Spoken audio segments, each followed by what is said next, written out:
In our previous sermon summary, we were in 2 Chronicles chapter 20, where we answered the question, or we dealt with the question, what do you do when you don't know what to do? And the answer was found in verse 12 of that chapter. You look to the Lord. You fix your eyes on Him. That wonderful prayer from chapter 20, verse 12. We don't know what to do, Lord, but our eyes are on you. Now we come to chapter 32. Somewhat similar scenario. This time it's a different enemy.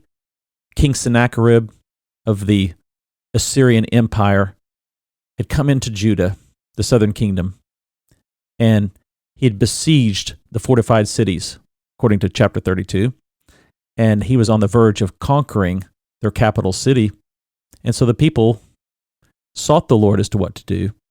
And here, God gave them wisdom. And we see some principles from this chapter on what to do when our enemy seems so superior. So that's the question we're addressing. What do you do when your enemy seems superior to you and your enemy is coming against you? So with that in mind, I want you to pause the video at this point and read chapter 32, verses 1 through 23.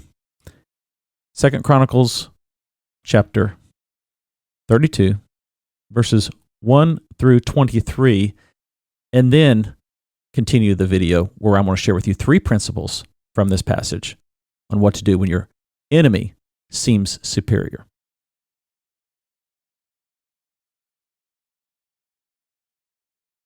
So this is a great story, and I want to draw 3 principles for us today on knowing how do we handle it when we have an enemy that seems so superior to us. What do we do? Well, the first thing we see in this passage is found in verses 1 through 5. We do what we can. We do what we can. So often as Christians, we maybe become too spiritual. We try to be super spiritual, and we imagine, let's say, trying to just sit around and pray about it and trust that God's going to fight our battles for us, which is a good thing that we do pray and trust God to fight our battles for us. But it's also important that we recognize that there's sometimes something we can do as we wait on the Lord. Sennacherib was about to invade, and so this good king, Hezekiah of Judah, he wasn't just sitting around waiting, oh, Lord, just deliver us, deliver us. No, he said, what are the things we can do right now? What are some of the things we can be doing to prepare? He sought counsel. It's a good thing to seek counsel. There's godly people. There's people with a lot of wisdom. There's people who've been through the things that we've been through before. And whatever the challenges in our life that seems so big to us that we don't know how we're going to handle it, there's probably some other people out there who have faced that before as well and have gotten to the other side of it. And we can go talk to them and glean wisdom from them. We can seek counsel from them, and perhaps even they will comfort us and let us know, hey, you're going to make it through it. The book of Proverbs speaks a lot about being prepared. So you read the Proverbs, you're going to see you make preparations. You don't just sit around and hope God comes through for you. You do what you can. That's principle number 1. So principle number 2 is found in verses 6 through 8. And it's this: trust in our miracle-working God. You'll notice that one of the things that the king says to the people is, be strong and courageous. Do not be afraid or discouraged. This is verse 7. Because the king of Assyria and the vast army with him. For there is a greater power with us than with him. The Bible says, greater is he that is in you than he that is in the world. There's no challenge, no enemy, nothing you face in this world, even that great enemy of us that awaits all of us unless Christ returns in our lifetime, the enemy of death. It's not too strong that God cannot overcome death. Jesus rose from the grave, conquering death and hell.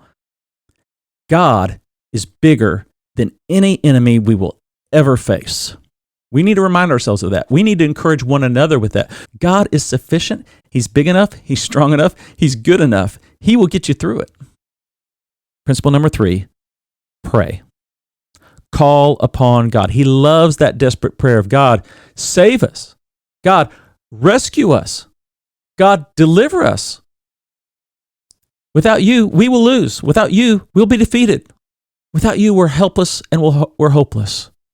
We need you, God. And here's the truth of what the Bible teaches from Genesis 1 to Revelation chapter 22. God has the power to deliver you out of the circumstance and have victory that way, or God has the power to deliver you through the circumstance and get victory that way. Verse 21, and the Lord sent an angel who annihilated all the fighting men and the commanders and officers in the camp of the Assyrian king. So he withdrew to his own land in disgrace. And when he went into the temple of his God, some of his sons, his own flesh and blood, cut him down with the sword. So the Lord saved Hezekiah and the people of Jerusalem from the hand of Sennacherib, king of Assyria, and from the hand of all others. He took care of them on every side. I love that. God's got you covered every side, every angle, even your blind spot. God's protecting you. He will deliver you. He's strong to save. So, in summary, when facing a seemingly superior opponent, enemy, do what you can. Trust in the miracle working God, our miracle working God, and pray.